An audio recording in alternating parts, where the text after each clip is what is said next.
52.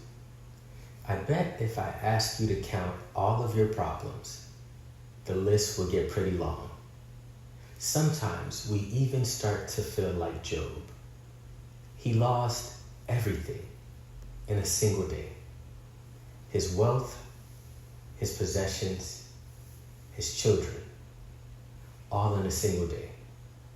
But Job, living in the Old Testament, never read James chapter 4, verse 7. Resist the devil and he will flee. I know you say, how does this connect? But ask yourself, Group 52, when last have you said no to the plan of the enemy for your life? When last have you actually said no to the problems and situations that have shown up in your life?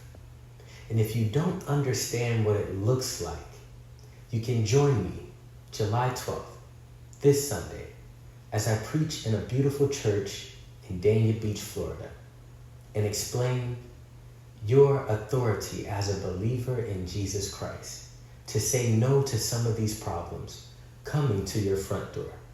Because if not, you will live life just like Job, going through every hardship that comes your way, not knowing God has given you the ability to resist these problems, and they will flee. God bless you, Group 52, and have the best week of your life.